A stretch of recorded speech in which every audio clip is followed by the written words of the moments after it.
Hare Krishna. I guess I'm in the process of losing my voice. Someone's prayers have been answered. So if you could, whoever's our mic man, who is our sound person? If you do, where's our sound person? They could turn it up just a touch. But who is that, you, Ram? Thank you very much. And two other quick housekeeping. If you have a young child, like every kid, no, it's all right. Every kid, like American baseball, thank you very much, gets 3 shots.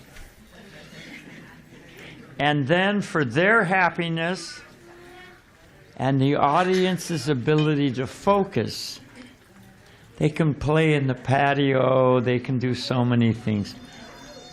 See what I mean? Right on time. But it makes a difference. I'm insignificant, but the subject matter actually matters. So out of respect for the subject matter, one other thing.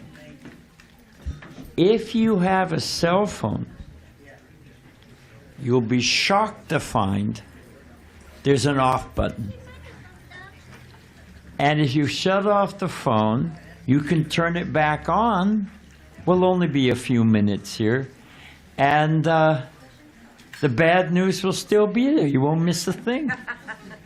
So if you could do that, that would be very nice. Shut off the phones, relax, and just hear some Krishna Katha for a few minutes. Whatever's going on in the corner, just grab a seat. And Mataji's just shanti shanti. That'll be very nice. Okay.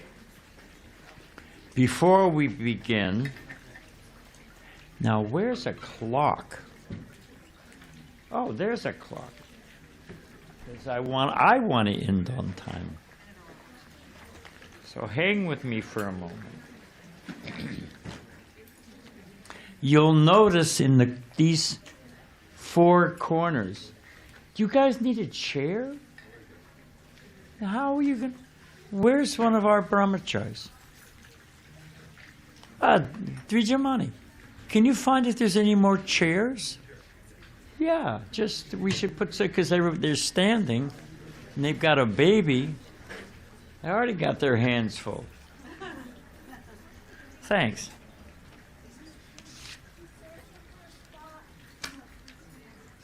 Let me just get set up here.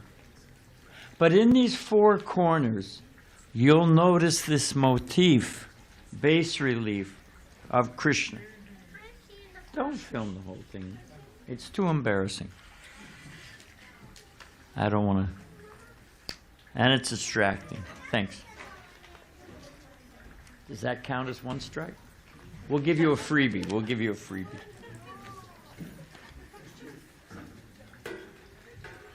Now we start counting. No, they're happier. They get a break. Otherwise, it's a...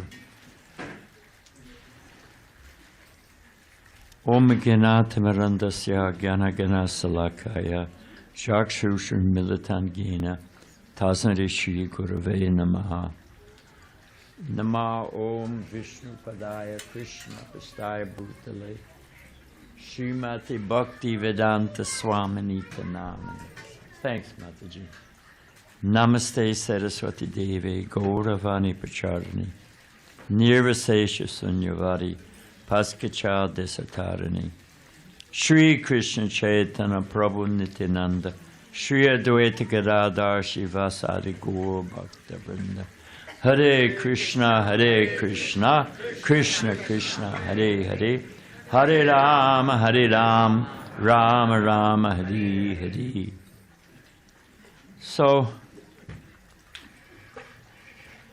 just for fun, if we'll try it again. If you look in these four corners, you'll see a bas relief or a statue, of Krishna, and he's lifting Govardhan Hill. Here's Govardhan Hill for you. We'll explain a little bit about the pastime. And our deities here, our Radha Krishna deities, are named Radha Giridhari. Girid means hill, Dari means one who lifts. So this is the pastime of Krishna lifting Govardhan Hill. We're going to assume some base knowledge here so we can bring out some points. But I'll read something from one of our source books, the Srimad Bhagavatam. 2 verses. Oh, thank you very much. Much appreciated. We'll be short, don't worry. We'll read something that gives the storyline, and then we'll talk about some of the points from that storyline. So this is from the 2nd canto, chapter 2, verse 31 of the Srimad Bhagavatam. When the cowherd men of Vrindavan, under the instruction of Krishna, stopped offering sacrifice to the heavenly king Indra, the whole tract of land known as Braja was threatened with being washed away by the constant rain for 7 days. Lord Krishna, out of his causeless mercy upon the inhabitants of Braj, held up the hill known as Govardhan with one hand only, although he was only 7 years old. And you'll note, not only one hand, but his left hand, which is generally speaking the weaker hand. And then, just as a transcendental show-off, with his little finger. So this is Krishna lifting Govardhan Hill. And on one hand, if you think about it, some of the base knowledge I'm assuming is that Krishna is actually the supreme personality of Godhead. Krishna is the cause of all causes. Krishna is Ishvara Parama Krishna, the supreme controller.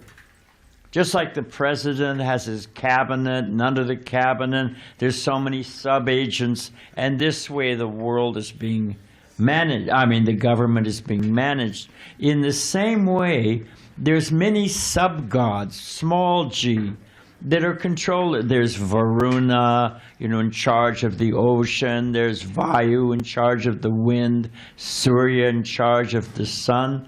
This is not just Greek mythology or anthropomorphication of forces of nature.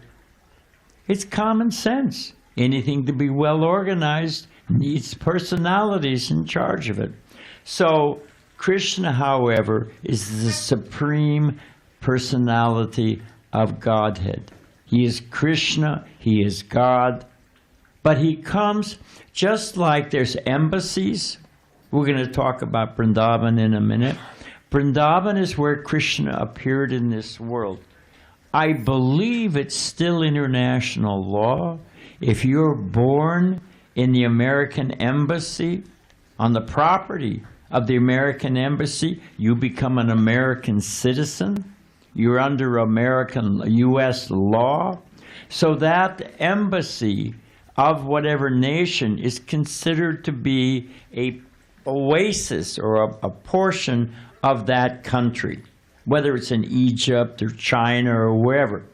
So Krishna has holy tirthas, holy places, sanctified, sacred places where he appears.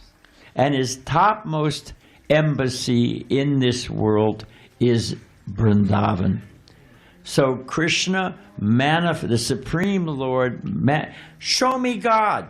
Well, here you go. This is Krishna showing his pastimes of the king. What do you do in the kingdom of God? I'm not wild about playing harp music all day. What do you do in the kingdom of God? Here Krishna manifests the activities in the kingdom of God in this world. So this is one of the pastimes where Krishna confirms that he is the supreme. And what does that mean to us? So that's the ground we're going to cover.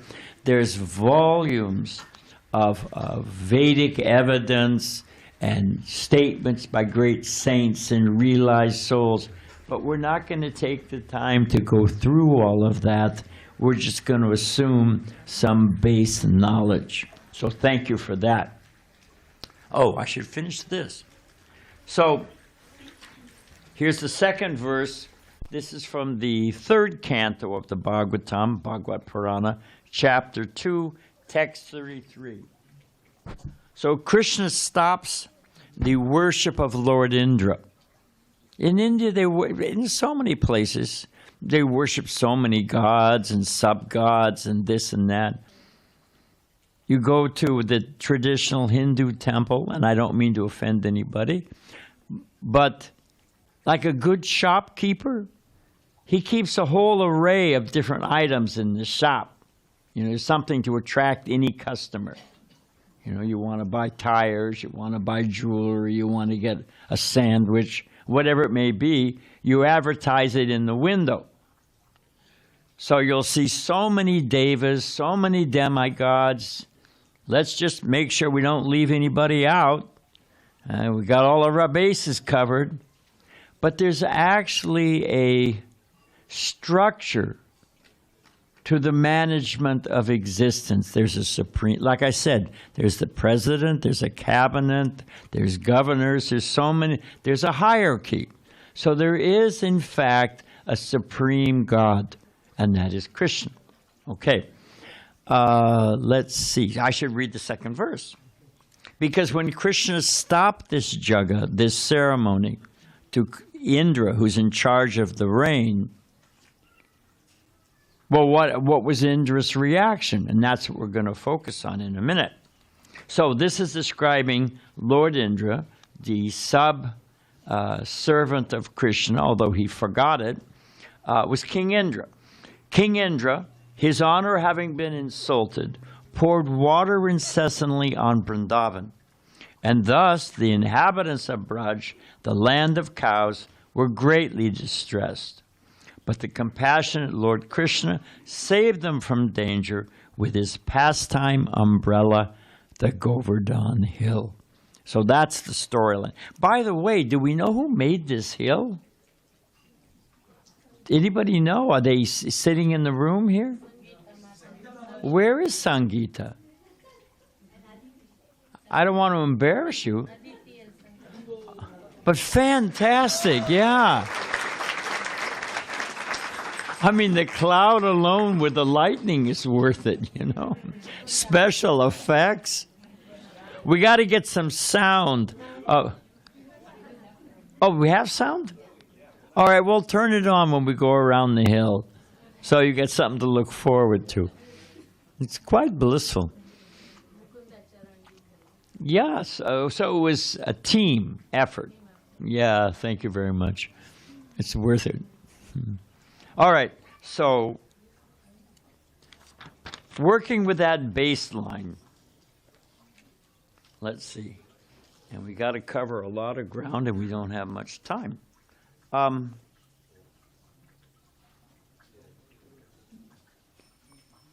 Why?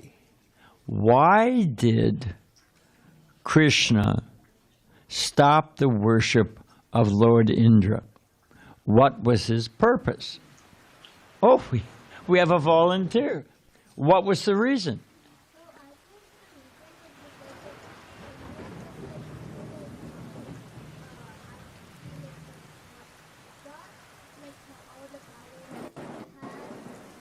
We say he was puffed up. Puffed up like if you ever cooked a chapati or a puri, you know, it's full of hot air, right? And it gets a little prick.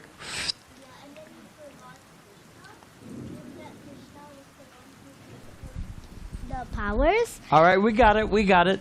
That's good. That's good. We don't want to give him too much information. Thank you very much. That's quite impressive. So, Indra was actually a devotee of Krishna. People are praying to God. God, give me this. God, give me that. Like the Supreme Lord is an ATM. You just put in your prayers and you get money back. Or like Amazon Prime. At better come Prime. You know, you got to answer those prayers quickly. God, give me this. God, give me that. I meet people all the time. And they say to me, well, I pray to God. Well, okay, you know, I'm not going to rock their boat. But is that sufficient? I pray to God. Well, suppose you have somebody who every time they call you or come to your house, they ask you for something. Can you loan me money? Can you help me move? Can you do this? Can you do that?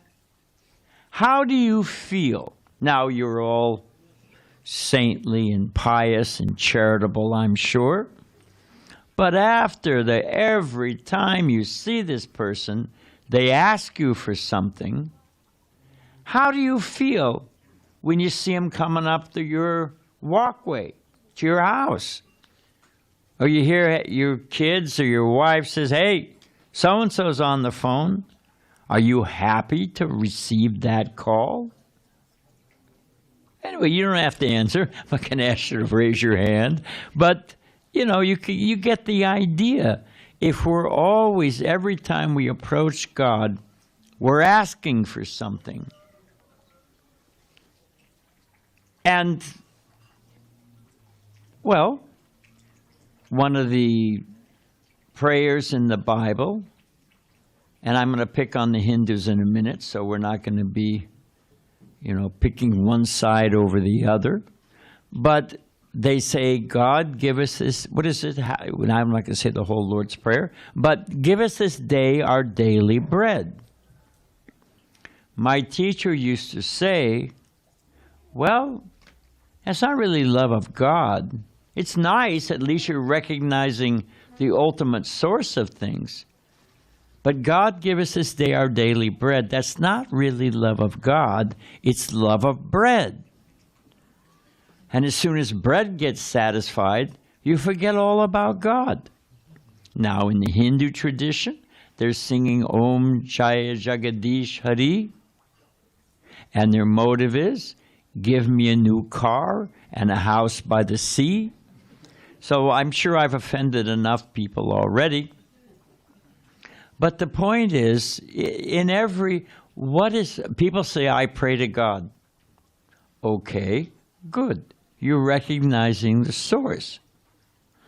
But the real question is, what are we doing for God? What is our service to God? I mean, Jesus says, what is it? Love thy neighbor as thyself. Now that's service to God, if it's done properly. So my simple point is that, that's an interesting sound.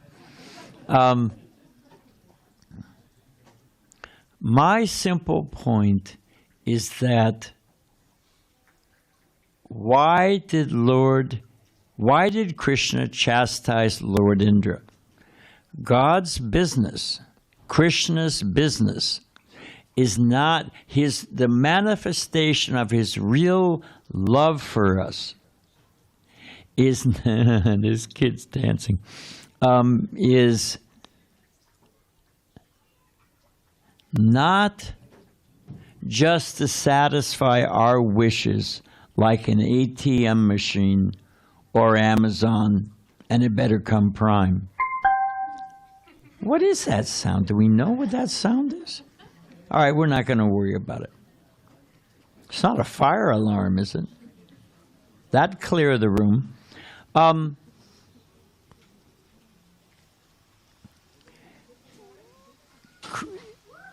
what is the real blessing of Krishna? The real blessing of Krishna is to purify our heart. Our real home, embassy, manifestation of a particular country in a different country or a different land. Embassy means there's the original, there's an embassy of the United States in Egypt or China or wherever, but there's actually the United States. There is a real place. There's a homeland. Similarly, there is a spiritual world. There is a kingdom of God. Everything in this world is ephemeral. I'm going to ignore it. Let me know if there's flames anywhere. If I have a shadow and I have my hand, shadow. The shadow has no lasting substance. It's ephemeral. But you can't have a shadow unless there's what? Help me out, folks. There's the original object. And the original object has substance, whereas the other thing is ephemeral, shifting. So this world, which we're all trying to figure out and find happiness in, is not our real home. There is a kingdom of God. That doesn't mean we shouldn't do our duties, we shouldn't help others, we shouldn't have hospitals. We're not saying any of that. Save me the emails.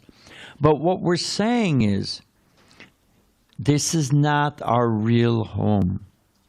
And we should, in the back of our mind or the front of our mind, as part of our activities, how do I get to that eternal home? Where there's no birth, there's no death, there's no disease, there's no old age. Sign me up. What if there actually is such a place? What if we can experience such a place? What if we can know for a fact that there is such a place? Well, certainly worth the endeavor. The average American spends about 4 weeks in their life waiting for the light to turn red. In the aggregate total, suppose you live to 80 years. How much time do we spend, I don't know, just swiping through our phone or searching around the computer? We waste so much time. And if there actually is a valuable, eternal, ultimately valuable goal, we should at least check it out. So, the reason that Lord Indra was chastised by Krishna, it was not tit for tat. Indra, when his worship ceremony was stopped, became enraged. That was his reaction. He became enraged. And it describes in the Garga Samhita that Krishna easily could have gone to the kingdom of Indra and smashed everything, conquered him. You know what they say, revenge is something best served cold. You know, revenge, what is... All right, we'll take it.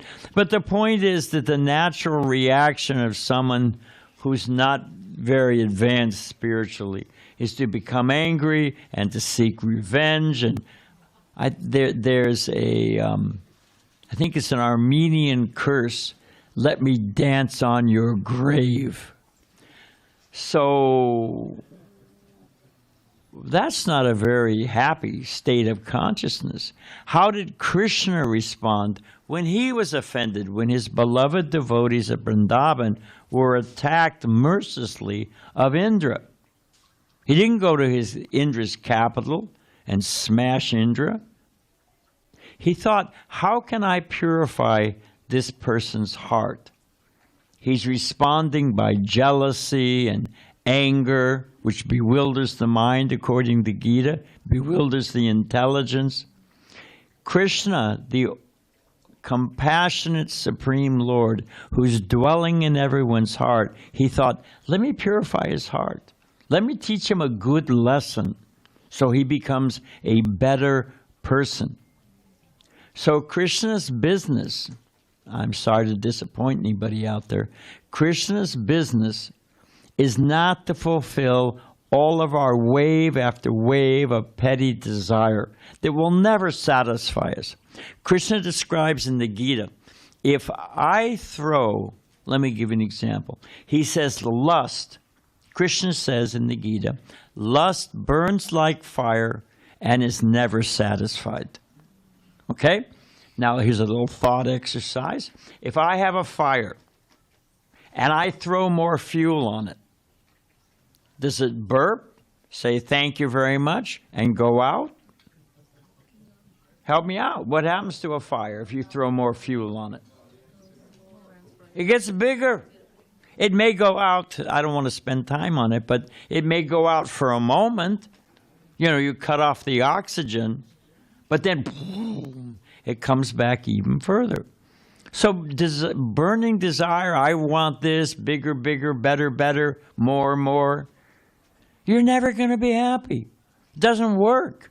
It just increases the fire of desire. So, knowing all of this, Krishna wanted to save his devotee in this Indra by purifying this material desire that was causing him so much difficulty. He wanted to pull it out of his heart. If the heart's like a garden and it's full of weeds, you got to weed out the garden. And that's Krishna's kindness. His kindness is not satisfying all of our unlimited, never-ending desires. Somebody sent me a cartoon one time, and there's God sitting at his desk, and there's an inbox. It says prayers. There's an inbox, and there's an outbox. And all of a sudden he realizes there's a whole lot of incoming prayers he hasn't seen, unanswered prayers. So we're thinking, where is God? Why doesn't he answer prayers? But Krishna, in everyone's heart, the best friend of everyone, has a different purpose. And that purpose is to purify our heart. Blessed are the pure of heart, for they shall see God, Jesus says in the Bible. Let's graph that for a minute. What kind of equation is it? Anyway, you can help me out. Let's break it into two sides. If I'm blessed are the pure of heart, for they shall see God. Pure of heart equals see God. Now, I can't remember the name of it, luckily enough, but if you put the same factor on either side of an equation, the equation still balances. In this case, it's still true. Pure of heart equals see God. What if I put not pure of heart? What do I have to put on the other side of the equation, will see God, to make it still true or balance? You got to put not. If you're not pure of heart, you won't see God. So that's one of the activities of Krishna. Why he's chastising Indra? To save his devotee Indra and purify his heart. And that's why we experience sometimes unanswered prayers. Let's see. Lifting Govardhan hill, well, with his little hand. And how old was Krishna at the time? 7 years old. Do we have any 7-year-old kids, or did I kick them all out already? Sorry about that, parents. But do we have any 7-year-old kids? How old is this kid? I am 9. 9. All right, I don't want to offend you. Okay, so anyway, you got an idea of this. Is this kid 7? No. I thought she was volunteering. All right, so anyway, you got the idea, 7-year-old. Well, how is that possible? Well, my teacher used to say, the mystic power of God is all around us. We just have the eyes to see. we accept that planets are ultimately float. You can call it gravity. Good luck getting a solid definition of what gravity is. You'll go round and around with the best from MIT or Caltech, and they'll tell you ultimately it depends on gravitons, which are particles or waves surcharged with gravity. That doesn't sound like a substantial answer, but that's another question. Our phones, it's still lurking. Don't worry about this, right? So but we see that ultimately, by the mercy of God, planets are floating in the sky all around us, rotating around the sun or whatever they're doing. So if Krishna, the Supreme Lord, is floating planets, what's it to float a hill? It's not so. If you accept the original premise, my spiritual master was peeling a tangerine, a big tangerine one time. And he stopped and looked at it. And he said, how can they say there's no God? It comes so nicely packaged. I mean, the skin, we get something, but we'll be dead and buried by plastic.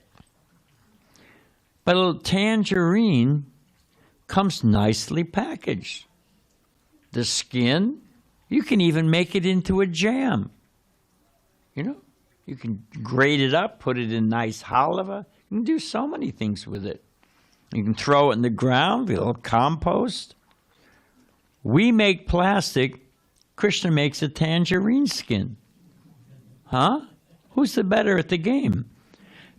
They're individual sections. You know, you can put some in the fridge or save it for later. It comes pre-packaged nicely, individual servings. And here's a real mind blower.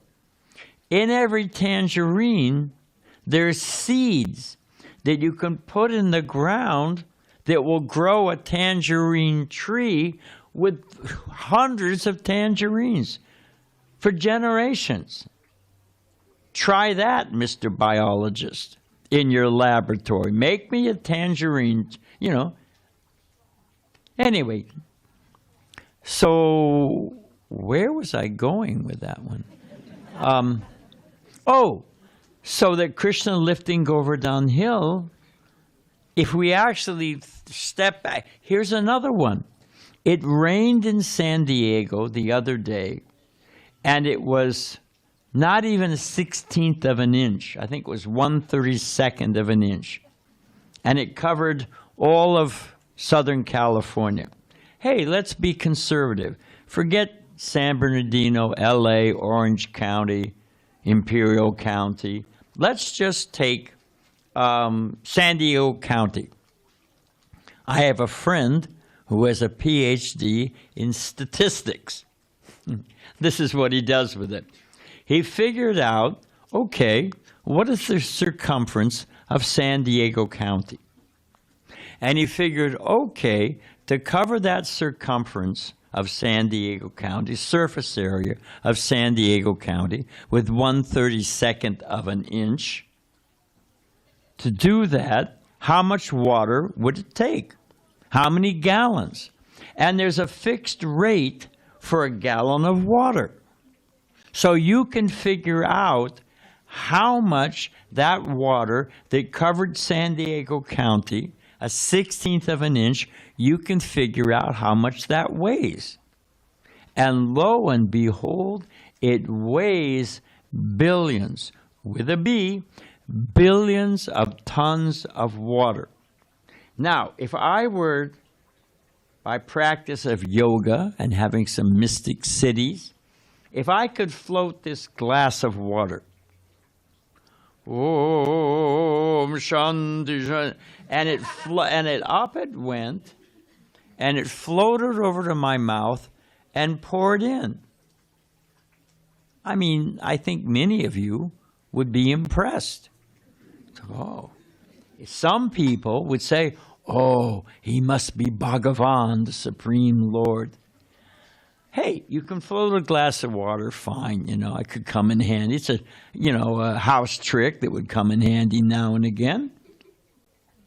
But what about the Supreme Lord that is floating billions, with a B, billions of tons of water in the sky?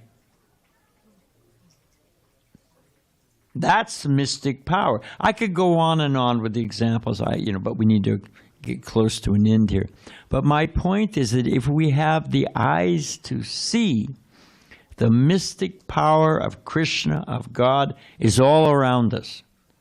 We just have to have the eyes to see. So lifting Govardhan Hill, that's a piece of cake. Little finger, left hand. Okay, we'll do one more, and then we'll be... well,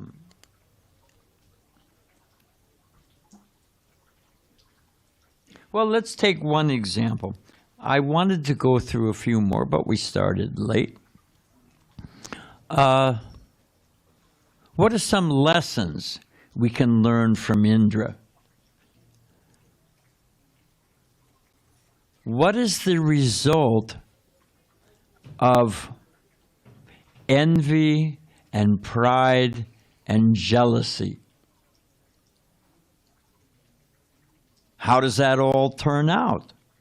Well, first off, what do we have to be so proud about? What is the saying? The graveyard is full of indispensable people. How will the world go on without me? Well, frankly, pretty well. And that's a shock to us. We can't even make a tangerine. One man was saying, we've created life. My spiritual master said, okay, take a dead man, bring him back to life. Well, we can't do that yet. He said, okay, take an egg. You can fabricate an egg, put the chemicals in there, and then just to give it a little humor, Prabhupada said, and you sit on it and see if you can make a chicken. Well, we can't do that yet. He finally got down to the point, can you make me a blade of grass? Well, we can't do that yet. Can you make me one drop of milk? Well, not yet, Swami. One man kept saying, he was a biologist, we're not anti-biology. As long as they stay in their lane, great. We're all for education and advancement of humankind's knowledge. We're not, I got a pacemaker and 2 stents in my heart. I'm pretty grateful for medical research. So that's not what we're saying. But when you go out of your lane, well, there's no God. Anything God can do, we can do better. We've created life. No, you haven't. That's a whole other topic. But my point being, we are completely dependent on the mercy of Krishna, the mercy of God. What do we have to be so proud of? I'll give you a simple example. You can all practice it right now. Something we completely take for granted most of the time. Hold your breath. Hold your breath. How's it going with that? How long can you do it? I don't know. Somebody can Google it. The free diving, those pearl divers, used to be in Qatar, or free diving, how long can they hold their breath? Anybody know? 11 minutes. The world record is 11 minutes. Thank you. Hey, nice to see you. 11 minutes. Okay, that's pretty impressive. But he's saying 11 minutes. Oh, somebody got 11 minutes? They Googled it? Hey, way to go. So that great oracle of truth. So the point is, big deal. In the grand scheme of our total life, 11 minutes? Ultimately, if you've ever been, trapped underwater and you finally break the surface, oh my gosh. So we're completely dependent on food, on water, on air. Prabhupada, my spiritual master, said, I am speaking to you by the mercy of God, and you are hearing me by the mercy of God. So if we understand that, what have we got to be so arrogant and proud and jealous about? We come in empty-handed, we leave empty-handed. Everything we've got, we borrowed from. So anyway, I wanted to finish. We could spend more time, but we're up against a very nice feast. So let's say this. Oh, let's say one more thing because it's sweet.